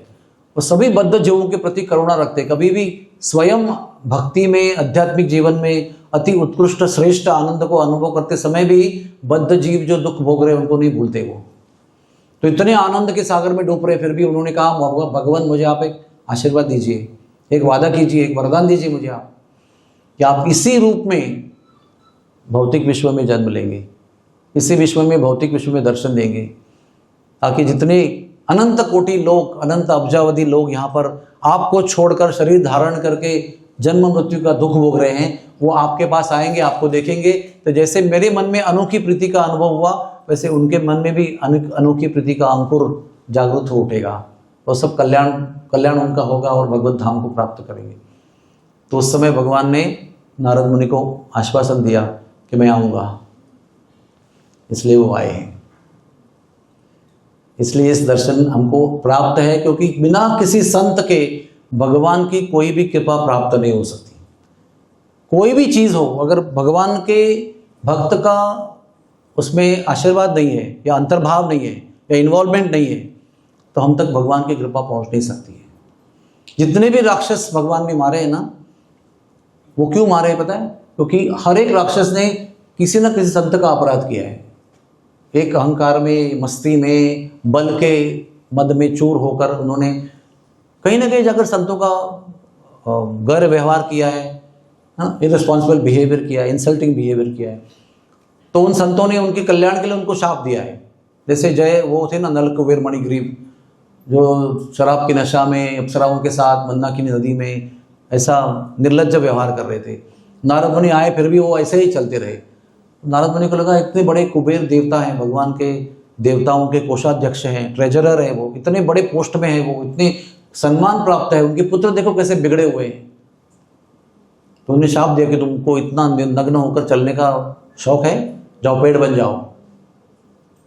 फिर वो एकदम होश में आ गए, नशा उतर गई उनकी, एकदम चरणों में गिरे नारद मुनि के, बोले नारद मुनि जी माफ़ कर देना, कुछ ना कुछ तो कंसेशन देना। तो उन्होंने कहा शाप तो दे दिया हमने आपको, अभी 4 लाख साल आपको पेड़ बनकर रहना पड़ेगा, लेकिन अब जहाँ पेड़ बनोगे उसमें द्वापर युग के अंत में वैवस्वत मुनि के 28वें द्वापर में श्री कृष्ण आएंगे, वहीं पर जन्म लेंगे और वहाँ आप उनकी बाल लीलाओं का दर्शन कर पाएंगे। और जब वो थोड़े बड़े हो जाएंगे तो आप लोगों का उद्धार कर देंगे। तो जब भगवान को ऊपर से बांधा था ना, तभी भगवान को नारद मुनि की याद आई कि नारद मुनि ने इन 2 पेड़ों को ये वरदान देकर रखा है कि मैं उनका उद्धार करूंगा। तो नारद मुनि का शब्द सच करने के लिए भगवान अपने घर से बाहर निकले, उक्कल को खींचते खींचते बराबर 2 पेड़ के बीच में गए और खींचा और पेड़ को गिराया और दोनों का उद्धार कर दिया। ऐसे में आपको सभी राक्षसों का इतिहास बता सकता हूँ। संक्षेप में यही कहना है कि हर एक संत ने उनको शाप दिया। जैसे वो उत्कच राक्षस को शाप दिया और बगुला बना दिया, बकासुर बना दिया। वो एक क्षण में बकासुर हो गया, एक क्षण में वो बगुला बन गया। अभी इतना सुंदर और तेजस्वी और बलवान राक्षस राजकुमार था, शाप देते वहीं कभी बगुला बन गया। तो समझ में आया ना कि बगुला बन गया। अभी तो सब बल सौंदर्य खत्म हो गया। तो ऋषि के चरणों में गिरा, क्षमा मांगी। तो ऋषि ने कहा ठीक है, मैं देख रहा हूँ कि तुम्हें सच्चा पश्चाताप हो रहा है, लेकिन शाप तो मैंने दे दिया है। वो 4 लाख साल के लिए बगुला बनना पड़ेगा। लेकिन जब बगुला बन के 28वें द्वापर में पहुंचोगे ना मनु के, तब कृष्ण आएंगे और तुम्हारा चोंच फाड़ के उद्धार करेंगे और तुम फिर गौलोक को प्राप्ति करोगे। तो ये मैं आपको बताना चाहता था कि संत ने कृपा किया। हम लोग जब इनको देखते हैं तो हमको बार बार नारद मुनि की याद आनी चाहिए, क्योंकि नारद मुनि ने अगर उस भाव विभोरता में ये वरदान नहीं मांग लिया होता, खुद ही उसका एक्सपीरियंस किया होता और एंजॉय करके चले जाते, तो वो नारद मुनि के अलावा किसी को दिखते नहीं। अब मैं आपको एक सुंदर कहानी बताता हूँ। हाँ, कि हमारे आई कैंप में ना एक बुढ़िया मैया आई थी। सब बुढ़िया ही रहते जनरली, उनको कैटरैक्ट होता है, मोतियाबिंद होता है। तो हमारे एक डॉक्टर ने उनको ऑपरेशन किया। अभी हम 1992 से ऑपरेशन कर रहे हैं, तो अभी 55,000 से ऊपर सर्जरी हो चुकी है। हर साल 3,000 करते थे। नया हॉस्पिटल छोड़ने होने के बाद पहले हॉस्पिटल में 7,700 हो गया। ठीक है, तो ये कई साल पहले एक माताजी का ऑपरेशन हुआ। उसके पहले कुछ साल वो देख नहीं पाती थी। होता है ना वो कैटरैक्ट, हम लोग कैसे तुरंत होते ही ऑपरेशन कर लेते हैं। मुंबई में सुविधा है, लेकिन वहाँ पर पूरा अंधा होने तक कुछ नहीं होता है। एकदम असहाय हो गए तो फिर पूछते क्या करना है, फिर बोलते वहाँ कैंप लगा है वहाँ चले जाओ। तो 2-3 साल पहले वो दिख नहीं पा रहे थे उसको कुछ। और उनको नहीं दिख पाना मतलब क्या होता है, वो श्री जी के मंदिर में दर्शन नहीं कर सकते हैं, अपना रोज पाठ नहीं पढ़ सकते हैं जो उनको करना है रोज का। लेकिन श्री जी का दर्शन उनके जीवन में सर्वोत्तम है। वो श्री जी का दर्शन कितने भी बुढ़ा होंगे तो भी मंदिर की 256 सीढ़ियाँ चढ़कर जाएंगे रोज। 0 डिग्री में भी जाएंगे और 50 डिग्री में भी जाएंगे, ये उनका क्रम है रोज का। तो 3 साल दर्शन बंद, पाठ करना बंद, अपनी थाली में क्या परोसा है वो पता नहीं है, बाथरूम जाने के लिए हर समय सहायता की जरूरत है। तो ऑपरेशन हो गया। ऑपरेशन होते ही जैसे ही थोड़ा चलने फिरने जैसे ठीक हो गए, उनको बताते हम लोग कि 7 दिन गए, जाओ मत, गिर जाएंगे फिसल के। वो सब कुछ होने के बाद में पहले श्री जी के मंदिर में गए और श्री जी का कई समय के बाद दर्शन किया। और दर्शन करने के बाद क्या किया, वो डॉक्टर के लिए प्रार्थना किया जिसने उनका ऑपरेशन किया था। श्री जी का पहले राधा रानी का दर्शन करते ही वो डॉक्टर का धन्यवाद किया जिन्होंने उनको ऑपरेशन किया। फिर वो वापस अगले साल डॉक्टर आए और कैंप में तो डॉक्टर को मिलने आए और कहा कि मैं अभी हर साल हर दिन श्री जी के मंदिर में जाकर दर्शन करती हूँ और हर दिन आपके लिए प्रार्थना करती हूँ, क्योंकि मैं जानती हूँ कि मेरी आंखें इनकी वजह से आई है। अगर ये ऑपरेशन नहीं करते तो मैं उनको देख नहीं पाती, इसलिए जब देख रही हूँ तो याद आता है कि इनके वजह से हुआ है। अब देखिए, एक बार ऑपरेशन करके तो डॉक्टर ने तो हजारों ऑपरेशन कर दिए होंगे, लेकिन एक ब्रजवासी का ऑपरेशन करने के बाद में क्या हो रहा है, वो बार बार कृतज्ञता के साथ, ग्रेटफुलनेस, ग्रैटिट्यूड के साथ में धन्यवाद दे रहे हैं कि आपके वजह से मेरी दृष्टि हो रही है। वैसे हमको जगन्नाथ को देखते ही नारद मुनि की याद आनी चाहिए कि उन्होंने वरदान मांगा इसलिए आपको मिला। अभी जगन्नाथ के मुख को देखने का एक वरदान है कि इनके मुख को केवल देखना नहीं है, उनको मुख को निहारना है। देखने में और निहारने में फर्क होता है ना। तो हम प्रेम से किसी को देखते हैं तो वो नजर उनकी हटती नहीं है जिस पर हम प्रेम करते हैं। तो इनके चेहरे को प्रेम से निहारने से नवग्रहों के जितने क्लेश है वो नष्ट हो जाती है। अभी इस वक्त मुझे सब याद नहीं है कि उनको आंखों का देखने के बाद कौन से ग्रह का परिणाम नष्ट होता है, और उनके मुस्कान को देखने के बाद क्या होता है, उनके कानों को देखने के बाद क्या होता है, उनके पलकों के न होते हुए आंखों को देखने के बाद क्या होता है। ये अलग अलग अंगों के उनके विशिष्ट वर्णन है, लेकिन हमको उसकी जरूरत नहीं, आप खाली उनको देखते रहो बस। हमने सबने फोटो तो निकाला उनका, लेकिन अभी कुछ समय उनको निहारते रहिए आप। यही जीवन की परिपूर्णता है। जगन्नाथपुरी में केवल 2 चीजें हैं, ज्यादा कष्ट की जरूरत नहीं है, कोई तप की जरूरत नहीं है। बद्रीनाथ जाना है तो जाना ही एक तप है, वहां पर रहना भी एक तप है। लेकिन जगन्नाथपुरी में कैसा है, केवल 2 चीजें हैं, उनको देखना है, उनका प्रसाद पाना है बस। प्रसाद के विषय में कल समझाएंगे, हाँ, विशेष रूप से एकदम बड़ा स्पेशल डिस्क्रिप्शन। लेकिन उनका दर्शन, हम लोग भी जब जगन्नाथपुरी की यात्रा करते हैं ना, तो सबसे पहले जगन्नाथ का प्रसाद लोगों को हर दिन कैसे मिलेगा उसका प्लानिंग करते हैं। वो पहले फिक्स कर देते हैं, पंडा को बात करके सब सेट कर देते हैं। और दूसरा, हर एक व्यक्ति को 20-20 के बैच में 2-3 घंटा में कैसे मंदिर में अंदर लेके जाकर दर्शन किया जाए, इसका पंडा के साथ योजना बनाते हैं। तो एक दिन पूरा सुबह 7 बजे से लेकर रात को 7 बजे तक केवल दर्शन ही दर्शन चलता है, कंटिन्यूअस, ताकि वो जगन्नाथ को एकदम दिल भर के देख सकें। और जब वो दिल भर के देखते हैं और आके प्रसाद जगन्नाथ का पाते हैं ना, तो वो धन्य हो जाते हैं। बाकी कुछ दिखाओ ना दिखाओ ठीक है, चलेगा, बाकी कोणार्क जाएंगे नहीं जाएंगे, अलारनाथ जाएंगे, बेड़ी हनुमान देखेंगे, it's all right, doesn't matter. ये जगन्नाथ की महिमा है। केवल दर्शन मात्र से जो जीवन की अंतिम प्राप्ति है, प्रेम कुमार तो महान, प्रेम भक्ति, ये सभी साधनाओं का अंतिम फल है, वो केवल इनको देखने से प्राप्त होता है। लेकिन बहुत लोग देखते हैं, हम भी देखते हैं, क्यों प्रेम नहीं उत्पन्न होता है? कुछ श्रद्धा होनी चाहिए, वो निष्ठा होनी चाहिए, वो भाव होना चाहिए कि ऐसे करने से ऐसे होता है। वैसे हम तो फिल्म का होर्डिंग भी देखते हैं, पोस्टर भी देखते हैं, सब जगह दुनिया में देखते हैं, गाड़ी देखते हैं, बंगले देखते हैं, सब कुछ देखते हैं, हरियाली देखते हैं, लेकिन वैसे देखना इनको देखना नहीं चाहिए। इनको प्रेम और भक्ति भाव से देखना चाहिए कि हमारे नाथ है, ये हमारे कल्याण करता है, हमारे समुद्धरता है, सब प्रकारों के दोषों से मुक्त करके हमको अपनी प्राप्ति कराने वाले भगवान है, इसलिए इस रूप में खड़े। नहीं तो आप बताइए, समझो हम बहुत किसी के प्रति प्रेम में रहते हैं, अपने पुत्र के प्रति, पुत्री के प्रति, तो अपना प्रेम हम प्राइवेटली एक्सप्रेस करते हैं ना, घर पे अपने कमरे में। वो बाहर जाके जनता में करते हैं क्या? नहीं करते। लेकिन ये जो प्राइवेट, उनका अति प्राइवेट जो प्रेम के भाव का दर्शन है, वो पब्लिक में कर रहे कि नहीं कर रहे? क्योंकि उनको हम सब की चिंता है, इसलिए वो अभी भी हो सकता है अगर हम लोग बहुत प्रेम में रहेंगे अपने बेटे के प्रति, तो कोई आ गया तो हम लोग थोड़ा शांत हो जाएंगे ना, वो प्रेम प्रकट करते नहीं रहेंगे लोगों के सामने। लेकिन ये अभी भी उसी प्रेम में खड़े हैं। वैसे हमारे विट्ठल भगवान है पंढरपुर के, रात के अंधेरे में वहां पर प्रतीक्षा करके खड़े हैं। जब माता पिता की सेवा पूरी हुई तो वो टर्न हो गए और दर्शन किया भगवान का, तो ऐसा दर्शन किया उन्होंने कि भगवान आप कितने दयालु हैं, मुझ जैसे पतित भक्त के लिए इतनी रात गए, ईंट पर खड़े हैं, कई घंटे हो गए आप खड़े हैं, और आपका ये करुणा का स्वरूप के मैं अकेले देख रहा हूँ। तो भगवान मुझे एक वरदान दीजिए आप कि मेरे माता पिता भी सो गए हैं, वो भी नहीं देख पा रहे, मैं अकेला हूँ, बीच रात में आपका दर्शन कर रहा हूँ। अब एक कृपा कीजिए कि आप इसी दर्शन में यही जब खड़े हो जाइए, और आने की जितनी पीढ़ियाँ आएंगी यहाँ पर, वो सब आपका दर्शन करेंगे कि आप कितने दयालु हैं, अपने भक्त के लिए कैसे प्रेम से खड़े हैं। तो पुंडलीक का तो शरीर समाप्त हो गया, वो वैकुंठ धाम चले गए, लेकिन भगवान अभी भी वहां खड़े हैं। नारद मुनि दर्शन करके चले गए, लेकिन भगवान जगन्नाथपुरी में अभी भी खड़े हैं। पता है कितने समय खड़े रहने वाले हैं? ब्रह्मा जी का जो एक 12 घंटे का समय है ना, थोड़ा सा मैं चकरा देता हूँ आपको, थोड़ा सा I will bewilder you to some extent. Brahma ji के जीवन का जो 12 घंटे का समय है उनका, वो हमारे 432 करोड़ साल का होता है। उतने ही 432 करोड़ साल की उनकी रात होती है, तो उनका 24 घंटा पूरा हो जाता है, यानी एक दिन पूरा हो जाता है। ऐसे 30 दिनों का इनका एक महीना होता है, और ऐसे 12 महीनों का इनका एक साल होता है, और ऐसे 100 साल ब्रह्मा जी थे, तो 3 ट्रिलियन 11 बिलियन ईयर्स होता है अप्रोक्सीमेटली, 3 ट्रिलियन 11 बिलियन ईयर्स।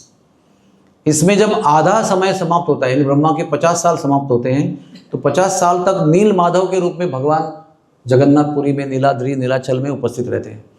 लेकिन जब ये 50 साल समाप्त होते हैं, तो नील माधव भगवान लक्ष्मी देवी के साथ अंतर्धान हो जाते हैं, अदृश्य हो जाते हैं, और उसके बाद ये दारू ब्रह्म के रूप में प्रकट हो जाते हैं।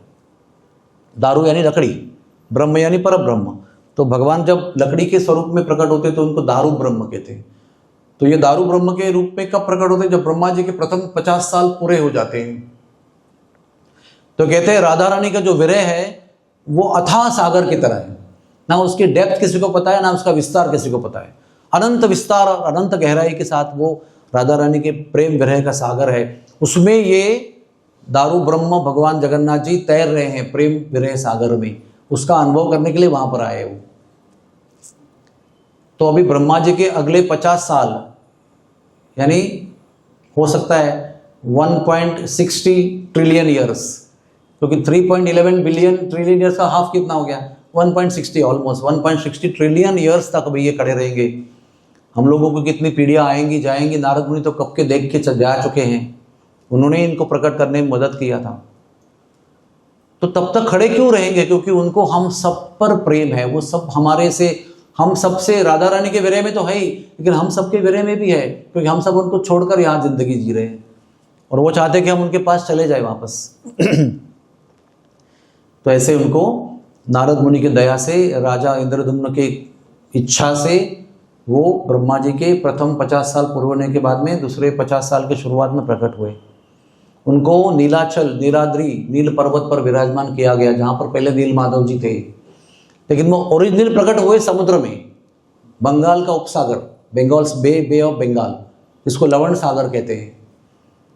और वहाँ से उस लकड़ी को अनेकों सैकड़ों हाथियों को बने हुए रथ में बिठाकर उस लकड़ी को गुंडीचा मंदिर लाया गया था। वो गुंडीचा नाम इंद्रद्युम्न राजा की पत्नी का नाम है, वो बड़ी भक्त थी भगवान की। तो उनका जब महल बनने के पहले की बात है, वहाँ पर वो उनको लाया गया, विश्वकर्मा ने उनको वहाँ पर मूर्ति बनाया।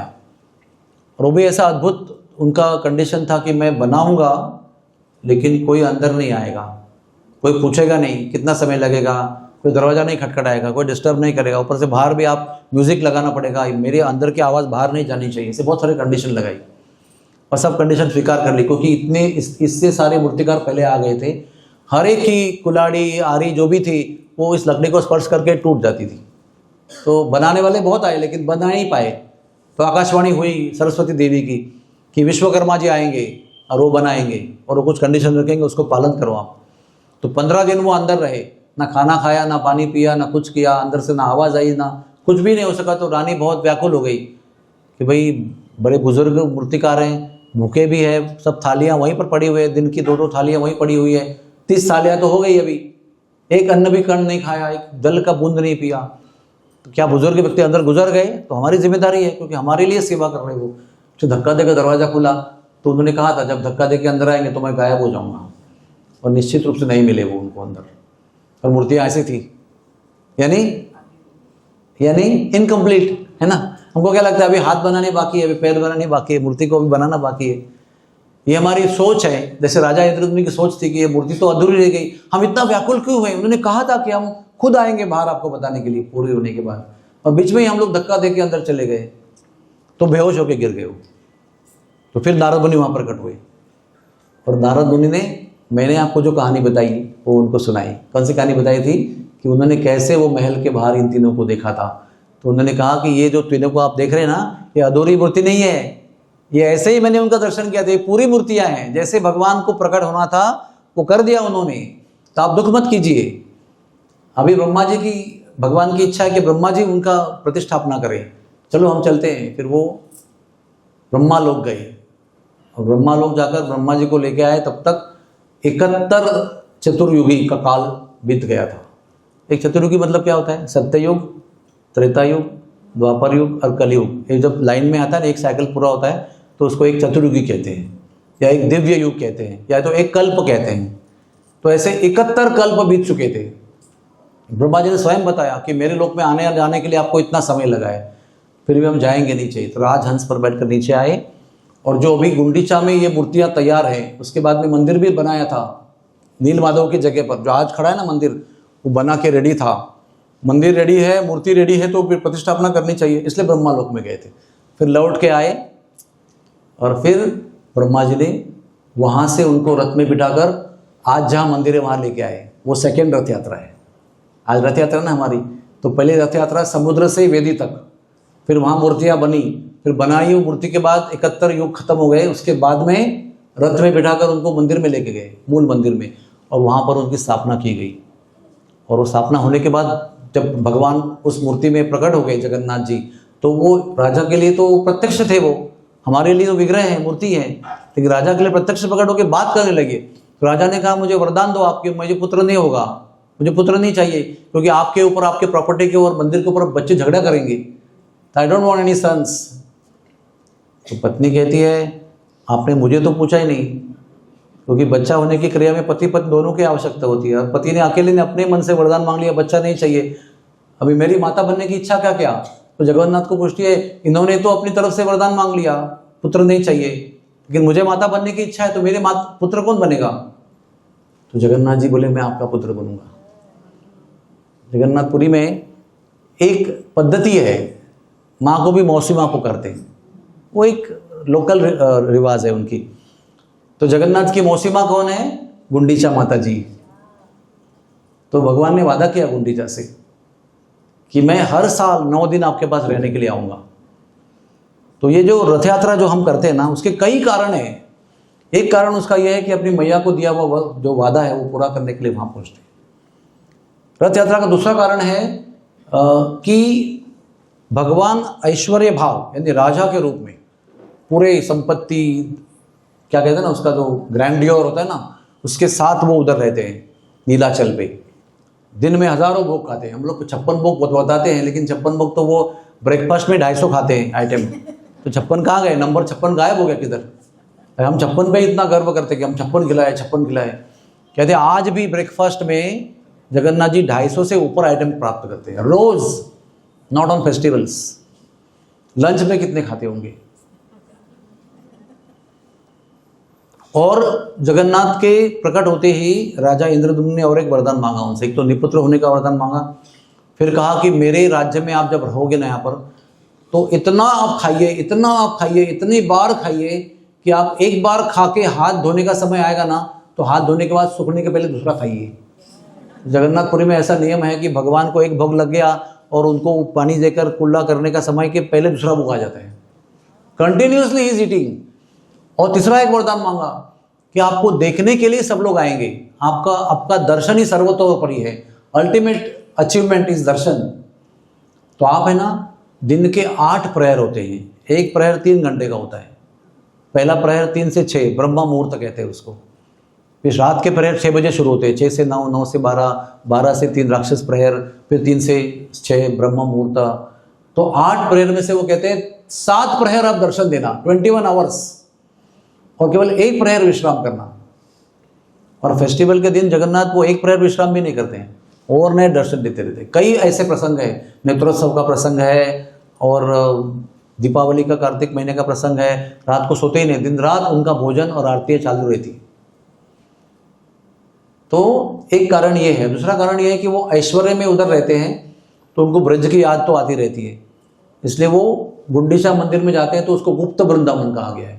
जब वहाँ पहुँचते हैं ना, तो वहाँ के निवासी जो है वो वृंदावन के भाव में, ब्रजवासियों के भाव में उनकी सेवा करते हैं। तो 9 दिन वो ब्रज में जाने का, ब्रज में रहने का, ब्रजवासियों के साथ प्रेम का आदान प्रदान करने का दिव्य अनुभव 9 दिन प्राप्त करते हैं। और यहाँ किसी को पता नहीं कि वो एक्चुअली वहाँ क्या कर रहे हैं।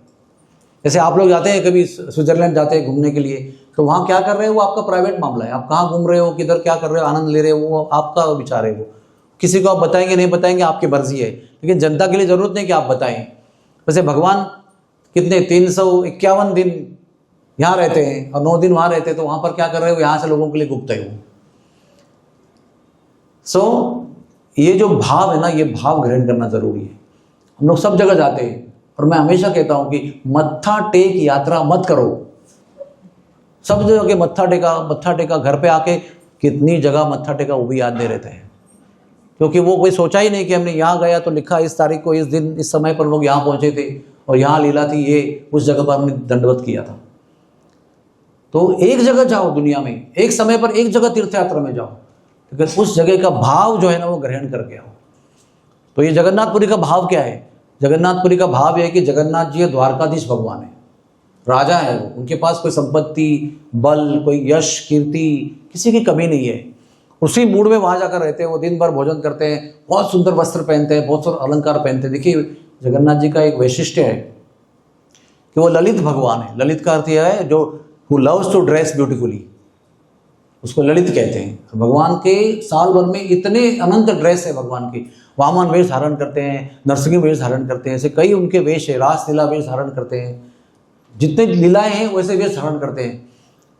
एक शुना वेश, पता है आपको शुना वेश क्या होता है? वो शुना वेश जब भी राधा लक्ष्मी उनको बिना बोले चले जाते हैं ना वो रथ यात्रा में, लक्ष्मी जी को तो बोला ही नहीं, खाली किसी ने बताया कि 2 दिन में आने वाले, भैया भाई बहन को लेकर गए हैं, तो 2 दिन वेट करती है और उसके बाद में 5 दिन तक नहीं आते तो गुस्सा आता है उसको, चली जाती है। तो उधर भी वो डर के मारे दर्शन देते नहीं है, दरवाजा बंद कर देते हैं। एक माला निकालते हैं, उसको चुंबन करके बोले दे दे उसको, दरवाजा बंद करो। तो वो सोचकर आई थी कि भाई 5 दिन के बाद मैं इतनी दूर से आ रही हूँ तो मुझे मिलेंगे, बात करेंगे, कुछ ना कुछ मैं क्रोध व्यक्त करूंगी। प्रेम में भी एक क्रोध व्यक्त करने का तरीका होता है जिससे प्रेम बढ़ता है और जिस प्रेमिका को प्रेम होता है उसको प्रेम व्यक्त करने का मौका भी देना चाहिए ताकि उसका दिल भी हल्का हो जाए। ये सब अपेक्षा करके आई थी वो। बिमला देवी ने सलाह भी दिया था कि आप जाओ, सज धज के जाओ, आंखों को बहुत अट्रैक्टिव बनाओ और मोह चूर्ण जो है वो डालो उनके ऊपर आप अपनी नजरों से। वो सब सोच के गई थी, लेकिन इन्होंने मिलने का देखने का अवसर ही नहीं दिया। तो जितना गुस्सा लेकर गई थी उससे ज्यादा गुस्सा लेकर लौटी वो बोलते ठीक है, तुम्हारे दरबारे में आई, तुम दरवाजा मुंह पे बंद कर दिया, अब तुम मेरे घर पे आओ तो तुम्हारे मुंह पे दरवाजा बंद कर दूंगी, है ना।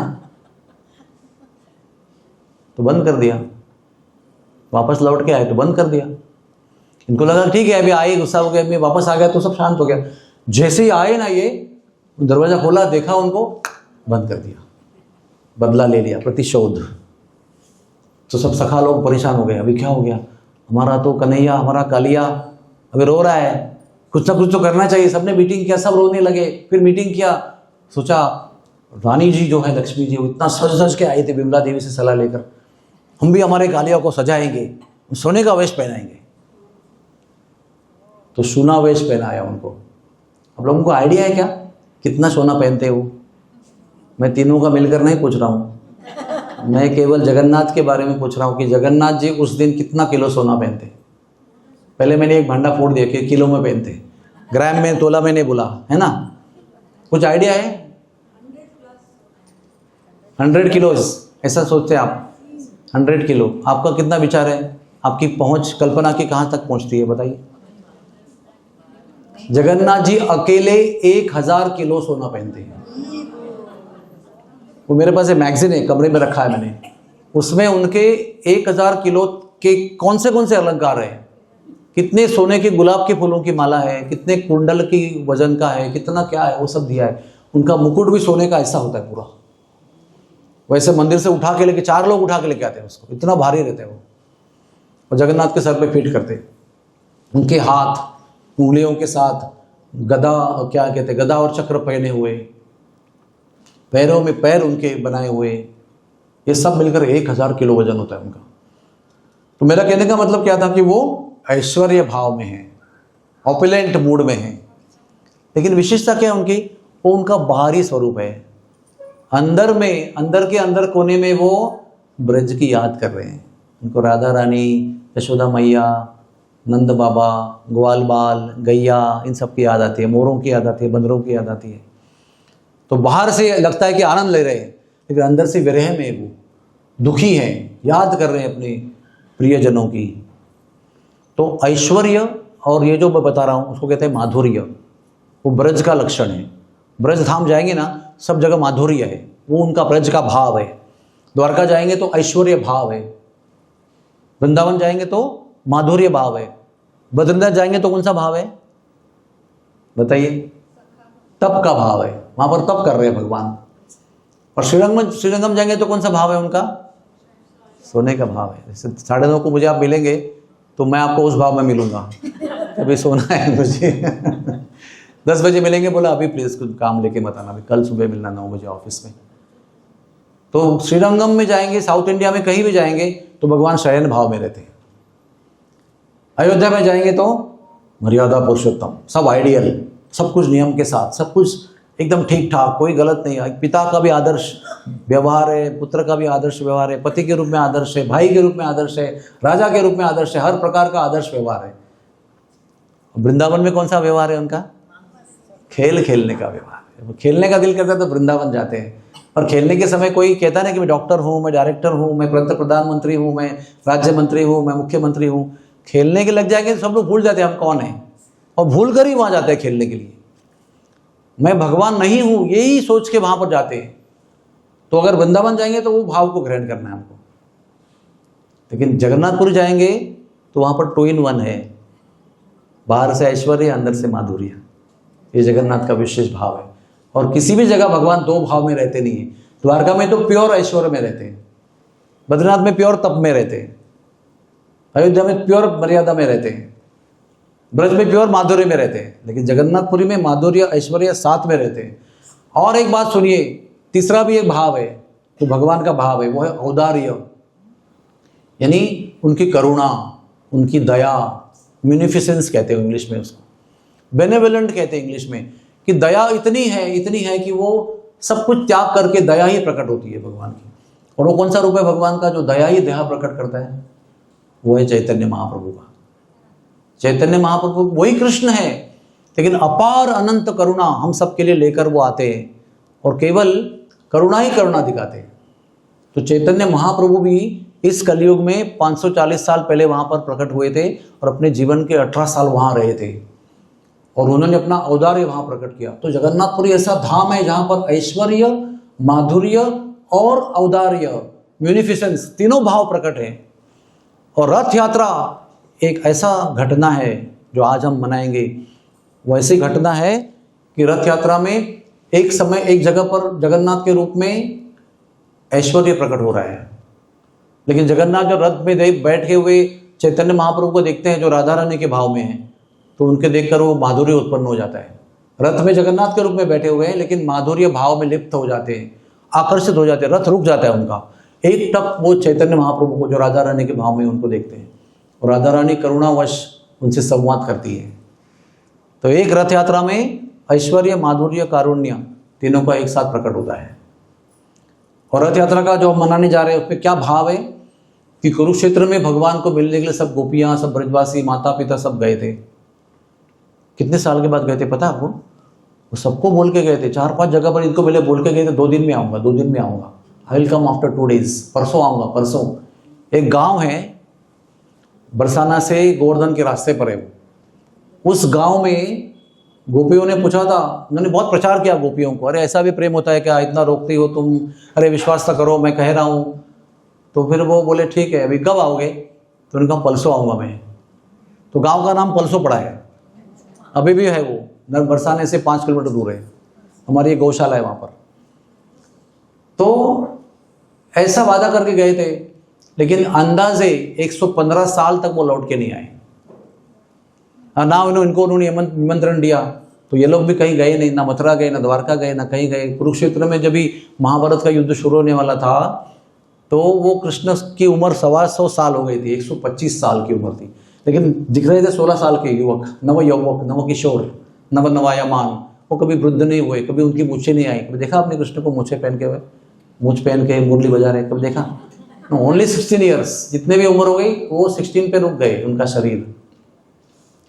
तो वो वहाँ पर उन्होंने निमंत्रण भेजा कि अभी आ जाओ मुझे मिलने के लिए, मैं वो सूर्य ग्रहण के दिन सन्निहित सरोवर में, कुरुक्षेत्र में, उस सरोवर में स्नान करने के लिए आ रहा हूँ, आप लोग सब लोग आ जाओ वहाँ पर। सब लोग वहाँ पहुँच गए। अभी जब गए थे ना यहाँ से, तो वो 11 साल के थे। कुछ लोग कहते हैं कि 10 साल 4 महीने के थे, कुछ लोग कहते हैं 11 साल 52 दिन के थे। कोई बात नहीं, यंग थे, यंग बॉय थे वो। तो वही उनके मन में था कि वो यंग बॉय दिखाई पड़ेगा, मोर पंख पहना हुआ, पीताम्बर पहने हुआ, मुरली बजाता हुआ, गाय चराता हुआ, नंगे पैर चलता हुआ, है ना, इसी रूप में देखा था। तो उसी रूप को मन में याद थी उनकी। वहां पर गए तो क्या देखा? राज वस्त्र पहना हुआ, इतना बड़ा मुकुट पहना हुआ, वैदुर्य मणि का, वैजयंती माला पहने हुए, सब लोग वो रॉयल इंसिग्निया, राजदंड उनके सामने लेकर चल रहे हैं, हजारों सैनिक पहरे में हैं और इतना पूरा चिलखत पहने हुए योद्धा की तरह, पैर में रत्नों के जूते पहने हुए, रथ में सवार है, रथ में कई घोड़े लगे हुए हैं, आसपास में हजारों रथ है जिसमें उनकी रानियां खड़ी है, इतना ऐश्वर्य है और चक चक चक चक चमक रहे हैं सब जगह पर। और उनको मिलने की इच्छा होगी तो बीच में हजारों सैनिकों का पहरा है, और तुम्हारे प्रिय जिनको आपको मिलना है, जिन्होंने मिलने को बुलाया है, वो कई किलोमीटर दूर है, और वो भी ऐसे रूप में है जिस रूप में आप उनको देखना नहीं चाहते, आप वो रूप में देखना चाहते हैं जिस रूप में छोड़ के गए थे वो। तो मिल भी रहे हैं और नहीं भी मिल रहे हैं, नहीं भी मिल सकते हैं, दिख भी रहे तो किसी और रूप में दिख रहे हैं। तो कैसा होता है ना, समझो आपको खीर बहुत पसंद है, हाँ, और आप बहुत दिन के बाद किस शादी में गए और आपको खीर मिली उधर, अभी आज के स्वीट में खीर थी, सब ड्राई फ्रूट के साथ, आपको पसंद है, आपको भी खाने ही वाले उसको, तो हवा का झोंका आया, उसमें धूल आ गई, सब रेत आ गई समझो, तो कैसा लगेगा आपको? जब खीर नहीं थी तो एक प्रकार का विरह था, लेकिन खीर सामने आई, वो भी अभी खाने लायक नहीं रह गई, तो आपका विरह दुगना चौगना बढ़ेगा ना। अरे अभी तो मुंह में आने वाली थी, उसके पहले ही ये ऐसे हो गया। तो अभी आप इतना समय दूर थे उनसे, विरह में थे, दुख में दुखी थे, जरूर दुखी थे। अभी मिलने का समय आया, मिलने के लिए गए तो मिल नहीं पा रहे, दिखाई पड़ रहे तो अलग रूप में दिखाई पड़ रहे हैं। और वो बोल रहे हैं कि सैनिक बोल रहे हैं कहाँ से गांव के लोग आए हो, इधर खड़े रहो लाइन में, वहाँ जाने का परमिशन नहीं है, अरे वो तो द्वारकाधीश भगवान है, वो ऐसे किसी एर गैर गाँव के गंवार लोगों को मिल नहीं सकते। तो कितना दुख हुआ उनको सुनकर, बुलाया क्यों आपने हमें, इतना दूर से आपको व्याकुल होकर इतने सालों के बाद तन्हाई को सहन करके आए।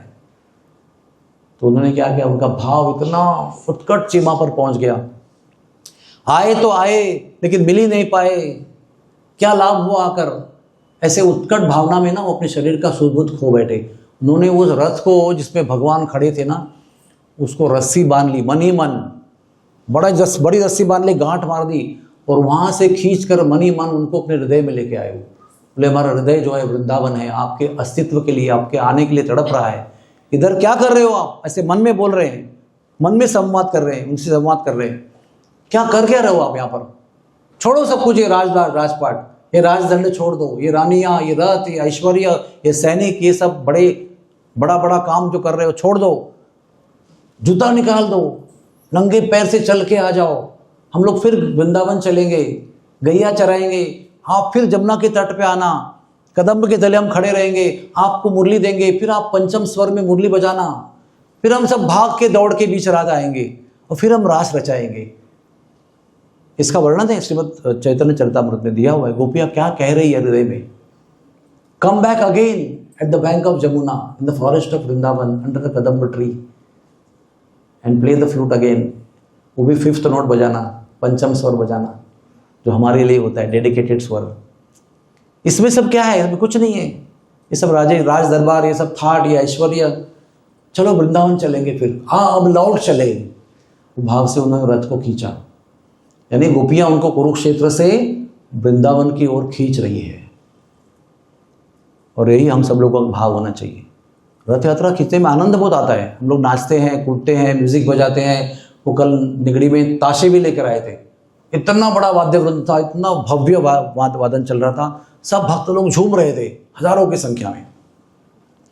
तो आनंद तो बहुत है, लेकिन हमें देखना है कि हम रथ यात्रा के भाव को ना भूलें, रथ यात्रा का पूरा हृदय से भाव और लाभ उठाएं। और वो यही है कि रथ में बैठे हुए भगवान को निहारते रहना है हमको, सबसे बड़ी बात यह है। क्योंकि रथ में बैठे हुए भगवान जो है वो वृंदावन जाने के लिए बहुत आतुर है। जैसे बच्चा साल में एक बार पिकनिक जाता है तो रात भर नहीं सोता, और जब बस में बैठता है तो सबसे खुश होता है वो कि आज मैं पिकनिक जाऊंगा, आज पिकनिक का टिफिन लेके जा रहा हूं मैं, पिकनिक में भी बहुत सारे आनंद लेंगे, गेम्स खेलेंगे। तो भगवान भी एक बालक की तरह भाव बनाकर रथ में बैठकर इतने आतुर है कि मैं ब्रज जाऊंगा, मैं गैयाओं को मिलूंगा, मैं गोपियों को मिलूंगा, मैं अपने सखाओं को मिलूंगा, मैं माखन खाऊंगा, मैं मेरे बंदरों को मिलूंगा, मित्रों को मिलूंगा। तो कहते हैं रथ में बैठे हुए भगवान को देखना बहुत भाग्यशाली होता है। यू हैव टू, वो कहते हैं ना, निहारना चाहिए उनको रथ में बैठे हुए रूप में। रथारूढ़ गच्छन, रथ में आरूढ़ होकर जो भगवान बैठे उनको देखना चाहिए। इसलिए रथ को खींचते समय बार बार इन जगन्नाथ को देखना चाहिए हमको। और फिर जो भगवान को रथ में बैठा हुआ देखता है, आइटम नंबर 1। आइटम नंबर 2, जो रथ में बैठे हुए भगवान को देखते हुए हाथ जोड़कर हृदय से भाव से प्रणाम करता है, वंदन करता है रथ में बैठे हुए। 2 हो गए आइटम। तीसरा आइटम, जो रथ में बैठे हुए भगवान को देखकर जमीन पर प्रणाम करता है।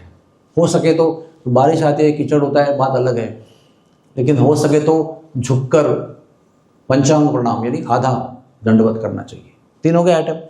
चौथा आइटम, जिस रस्सी को लेकर गोपियों ने उस रथ को बांधा था, उस रस्सी को स्पर्श करना चाहिए। कभी कभी इतनी भीड़ होती है स्पर्श भी नहीं कर पाते हैं, बहुत मुश्किल से थोड़ा सा मिलता है, 1 सेकंड के लिए, 2 सेकंड के लिए। चौथी बात हो गई स्पर्श करना। और 5वीं बात हो गई उस रस्सी को पकड़कर उनको कुरुक्षेत्र से वृंदावन में लेके जाने के भाव से रथ को खींचना। ये 5 आइटम में से आप 1 आइटम भी कर पाएंगे, 2 भी कर पाएंगे और 5 कर पाएंगे। हो सकता है 5 कर पाएंगे, हो सकता है 1 ही कर पाएंगे। इसमें से 1, 2 या 5 या 1 ही आप कर पाएंगे। तो स्कंद पुराण में लिखा है कि इनमें से 1 काम करने से इस जीवन के अंत में भगवत धाम की प्राप्ति होगी। तो ये रथ यात्रा इतनी महत्वपूर्ण है। तो मनोरंजन तो होगा ही, मजा बहुत आएगा, उसमें कोई प्रॉब्लम नहीं है, मजा लेने का हमारा अधिकार है। आनंदमयो व्यासात, आनंद लेना हमारा स्वभाव है, आत्मा का स्वभाव है, भगवान का स्वभाव है। लेकिन उसके साथ साथ जो गहराई में भाव छुपा है उसको खोना नहीं चाहिए। वो आनंद के चक्र में वो डेढ़ को खोना नहीं चाहिए। तो रथ यात्रा हम कितना भी भव्य रूप से कर सकते हैं। कई कई जगह पर इस्कॉन में 1.5 लाख लोग यात्रा में आते हैं, 1.5 लाख, कहाँ से कहाँ तक लोग रहते। कल की यात्रा में कुछ 5,000 लोग थे, छोटे से गांव निगड़ी में, लेकिन चंडीगढ़ में जाकर तो 1.5 लाख मिलेंगे आपको। तो विशेष समझने वाली बात क्या है, ये जगन्नाथपुरी की रथ यात्रा जगन्नाथपुरी तक ही सीमित थी। जब तक प्रभुपाद जी अमेरिका नहीं गए तब तक जगन्नाथपुरी की यात्रा केवल जगन्नाथपुरी में ही आषाढ़ द्वितीया को हुआ करती थी। लेकिन सबसे पहले जब प्रभुपाद जी जब अमेरिका गए तो आपको सुनकर बड़ा आश्चर्य और आनंद भी होगा, सबसे पहला इस्कॉन का मंदिर उन्होंने San Francisco California west coast में बनाया। और वहां पर जो शहर मंदिर बनाया उस शहर को नाम दिया न्यू जगन्नाथपुरी। और वहां पर उनको एक मॉल में 3 इंच के जगन्नाथ बलदेव सुभद्रा मिले उनके शिष्य को। उन्होंने फिर जगन्नाथ को लेके आए, प्रभुपाद के टेबल पर रखा। Prabhupada ji what is this? तो प्रभुपाद जी बैठे हुए थे अपने डेस्क पर ऐसे, तभी तो टेबल कुछ नहीं थी ना, नीचे बैठे थे गद्दी में। उठ के खड़े हो गए, दंडवत प्रणाम किया। तो उनको आश्चर्य हुआ, क्या है ये डॉल क्या है? You have brought the supreme personality of God at Jagannath, have you seen 2 more idols? क्या आपको 2 और खिलौने मिले क्या साथ में उनके? उन्होंने कहा कि वो हमको एक ही दिखाया, लेकिन 2 बक्से थे, बंद थे, उसके अंदर 2 और थे। उन्होंने कहा कि इसमें और 2 भी है, सेट में है ये, बोले जाओ वो दोनों को भी लेके आओ। तो वापस गए दुकान में और 2 बलदेव जी और सुभद्रा और चक्र को लेके आए और फिर टेबल पर रखा। फिर प्रभुपाद ने दंडवत किया, बोला now they are complete, Jagannath Baldev Subhadra Sudarshan. ये भगवान है, ये जगत के नाथ है, जगन्नाथपुरी में रहते हैं, रथ में बैठकर विहार करते हैं। तो उतने में वो मालती ये सब लेके आए थे, मालती माता जी। तो मालती माता जी के हस्बैंड तो श्याम सुंदर थे, वो आए। वो किसी ज़माने में वो उनको मूर्ति बनाने की थोड़ी सी प्रैक्टिस थी, यानी मूर्ति के लकड़ी के मूर्तिकार थे वो। तो उन्होंने पूछा कि श्याम सुंदर जी, आपको मैंने सुना था लकड़ियों की मूर्ति बनने की थोड़ी प्रैक्टिस है, आप इसी प्रपोर्शन में 3 फीट की साइज़ की मूर्तियाँ बना सकते हो क्या? तो श्याम सुंदर जी ने कहा कि मैं कोशिश करूंगा, क्योंकि मैंने इस प्रकार के विग्रह कभी बनाए नहीं, मैंने बाकी सब लकड़ी का काम बनाया, लेकिन आप मुझे ऐसे इनको बनाना आसान नहीं है। देखो आप इनका आकार देखो, जगन्नाथ का कैसे अलग है, बलदेव जी का अलग है, सुभद्रा जी अलग है। तो उन्होंने उनको सामने रख के ना बड़ा डिजाइन बना के प्रोपोर्शनेटली बहुत दिन तक उनको बनाया। 3 फीट के 3 इंच के मूर्तियाँ लेकर आए थे खिलौने के रूप में, और 3 फीट के विग्रह प्रोपोर्शनेटली बनाए। और प्रभुपाद ने उनको सैन फ्रांसिस्को मंदिर में प्रस्तावित कर दिया और कहा कि इनका पूजन करेंगे तो सब लोगों को प्रेमा भक्ति की प्राप्ति होगी। उनकी प्रतिष्ठापना की, बोले कैंडल जलाओ, और सबको कैंडल जला के दिखाया कि कैसे घुमाना है, right to left, right to left, right to left, गोल गोल घुमाना है। इसको आरती कहते हैं, ये भी सिखाया। और एक दिन तय किया, और किसी दिन मुझे याद नहीं, फिक्स डे है उसका, उस दिन उन्होंने मेयर से परमिशन लिया और शहर को छुट्टी दिलवा दी और ट्रक में डालकर उनकी रथ यात्रा करी। उस पहली यात्रा में किसी ने खींचा नहीं, ड्राइवर ने ड्राइविंग किया। लेकिन सबसे पहली यात्रा जिस दिन हुई, आज भी उसी दिन को सैन फ्रांसिस्को में रथ यात्रा होती है। स्टेट क्या कहते हैं, सिटी हॉलीडे डिक्लेयर होता है और मेयर उसमें प्रेजेंट रहता है। और वहाँ से लेकर फिर प्रभुपाद जी ने पूर्व देशों में, मध्य देशों में, पश्चिम देशों में, यूरोप में, अमेरिका में, अफ्रीका में, आज कम से कम 250-300 देशों में सब जगह रथ यात्रा होती है। तो जगन्नाथ कौन है किसी को पता नहीं था, लेकिन श्रील प्रभुपाद जी ने जगन्नाथ जी को पश्चिम जगत को परिचय करा दिया। आज जगन्नाथ जी आप बोलेंगे रथ यात्रा है तो पहले लोग सोचेंगे इस्कॉन की रथ यात्रा है, क्योंकि कल इस्कॉन प्रदेश में रथ करते हैं। और किसकी रथ यात्रा नहीं, जगन्नाथ की रथ यात्रा। अब कोई कृष्ण की रथ यात्रा या कोई विठल की रथ यात्रा वहाँ पर होती नहीं है, होती तो जगन्नाथ की रथ यात्रा होती है। लेकिन ऐसे मशहूर भगवान जो अपने धाम को छोड़कर यहाँ दर्शन देने के लिए ब्रह्मा जी के 50 वर्ष तक और खड़े रहने वाले हैं, 1.6 ट्रिलियन ईयर्स तक खड़े रहने वाले हैं, उनका परिचय भी किसी को नहीं था।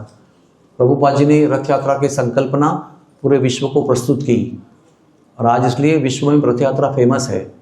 और भी संप्रदाय के लोग रथ यात्रा करने लगे हैं। तो हम प्रभुपाद के ऋणी हैं। तो जब हम इसको देखते हैं रथ को बैठे हुए, तो हम प्रभुपाद को भी याद करते हैं, क्योंकि अगर प्रभुपाद नहीं होते तो सारे विश्व में विदेशियों के बीच में, हाँ, काले गोरे पीले जितने प्रकार के लोग हैं, सबके बीच में रथ यात्रा संपन्न नहीं होती। सबको कृष्ण की जगन्नाथ के रूप में कृपा नहीं प्राप्त होती। तो ये हमारा परम भाग्य है। भले हम छोटे से रूप में यहाँ पर मना रहे हैं, अंदर कमरे में मना रहे हैं, कुछ लोग रोड पे बनाएंगे, कुछ लोग 1.5 लाख लोगों के बीच में बनाएंगे, कुछ लोगों की मूर्तियाँ ही 15-15 फीट की होंगी, हो सकता है, लेकिन भाव सब जगह सेम होना चाहिए। वो 3 इंच की मूर्ति भी आप लेकर रथ यात्रा करेंगे ना, तो आपको वही लाभ होगा अगर आपका भाव सही होगा। और आप 6 फुट की जगन्नाथ की प्रोपोर्शनल मूर्ति लेकर रथ यात्रा करेंगे तो भी आपको लाभ वही मिलेगा अगर आपका भाव सही रहेगा। तो हमारा प्रयास यही होगा कि चाहे घर में हो, चाहे हॉल में हो, चाहे रोड पर हो, कहीं भी रथ यात्रा हो, हम उसके सही भाव को ग्रहण करना चाहिए। तो एक रथ यात्रा अगर आप सही भाव से करेंगे ना, तो एक रथ यात्रा करके आपको भगवान की परम भक्ति प्राप्त होगी। प्रभुपाद जी का प्रयास ये था कि जगन्नाथपुरी में सीमित क्यों रहे, जगन्नाथ भारतवर्ष में क्यों सीमित रहे। वो केवल पुरी नाथ या भारतनाथ नहीं है ना, वो जगन्नाथ है, वो जग के नाथ है पूरे। तो सब जग को उनके कृपा का प्रसाद मिलना चाहिए, क्यों ओनली पुरी और भारत के लोगों को मिलना चाहिए। इसको करुणा कहते हैं। करुणा यानी वो बड़ी बात सोचते हैं लोगों के कल्याण में। हम लोग कैसे सोचते हैं कि मेरे इलाके में, मेरे गांव में मैं प्रचार करूंगा, अपना भक्ति का प्रचार करूंगा, लेकिन संत लोग कैसा प्रचार करते हैं कि विश्व में जितने जीव हैं सब लोगों को भगवान की कृपा मिलनी चाहिए। ये संतों की दृष्टि है, और वही भाव चैतन्य महाप्रभु का है, करुणा वाला भाव, जिसको औदार्य कहते हैं, यानी देने का भाव है। वो औदार्य में ना प्रेम को भी पार करके व्यक्ति आगे पहुंचता है, तब उसमें औदार्य और करुणा आ जाती है। वो प्रेम को भी एक समय बाजू रखता है, और वो जो गिफ्ट है वो लोगों को देने के लिए करुणावश पहुंच जाता है, कष्ट सहन करता है। प्रभुपाद ने कितने कष्ट सहन किए, क्या लगता है आपको? कितने सेंटर भी 800 से अधिक सेंटर बने हैं, वो क्या ऑटोमेटिकली बने क्या? कितना कष्ट, उनका चरित्रामृत पढ़िए आप, उनका लाइफ स्टोरी पढ़िए, कितने तकलीफ है, कितने कष्ट, कितने कोर्ट केसेस, कितने झगड़े, कितनी धमकियां उन्होंने सहन की है, उनके भक्तों ने, उन्होंने। तब जाकर आज हम उनका कहते हैं ना कि किसी ने पेड़ लगाया, 10 साल तक फल नहीं आया, 10 साल के बाद में 100 साल तक उसका फल खाते रहे, तो फिर बच्चे बता रहे हमारे ग्रैंडफादर ने पेड़ लगाया था, अभी हम आम खा रहे हैं उसके। तो प्रभुपाद ने इतना कष्ट किया, तपस्या की, उसका फल हम लोग आज भोग रहे हैं। इसलिए आज इस कॉलोनी में जगन्नाथ जी इस हॉल में विराजमान है। हम लोग उनको रथ में बिठाएंगे, उनको रथ में खींचेंगे, बड़े प्रेम से उनको पुकारेंगे, उनका नाम लेंगे, उनका दर्शन करेंगे, उनके रथ को, रस्सी को खींचेंगे। हर जगह पर यहाँ से भगवत धाम जाने का रास्ता इन्होंने सरल कर दिया है। इसलिए जीवन में एक बार क्यों ना हो, आप लोगों को जगन्नाथपुरी जाना चाहिए, जगन्नाथपुरी के मूल विग्रह का दर्शन करना चाहिए और उनका प्रसाद खाना चाहिए। एक बार, इस शरीर को समाप्त होने के पहले एक बार हमको वहाँ पर जाना चाहिए। कितना भी कष्ट हुआ, धक्का मुक्की हुई, कुछ भी हुआ, उनका दर्शन करके उनका प्रसाद ग्रहण करके आना चाहिए। तो उनका भी आने का जो प्रयोजन है वो सफल हो जाएगा। नहीं तो वो खड़े हैं 50 साल ब्रह्मा के और दर्शन नहीं हुआ हमारा, तो क्या फायदा है, हमारा जीवन चला गया, व्यर्थ हो गया जीवन। तो आइए उस भाव से हम रथ यात्रा मनाएं। रथ यात्रा बहुत दयालु उत्सव है, वो बहुत दया को सब तक पहुंचाता है। जगन्नाथ जी की दृष्टि जो है, कृपा दृष्टि, प्रेम दृष्टि, दया दृष्टि, वो सब तक पहुंच जाती है ये उत्सव के माध्यम से। तो आप सबको बधाई है। और रथ यात्रा के तो वैसे अनंत रहस्य हैं, कुछ कुछ मैंने आपको बताने का प्रयास किया है। और कल विशेष रूप से मैं प्रसाद जगन्नाथ का, इसकी महिमा वर्णन करने का प्रयास करूँगा। हरे कृष्णा कृष्ण कृष्ण हरे हरे, हरे राम राम, राम राम हरे हरे।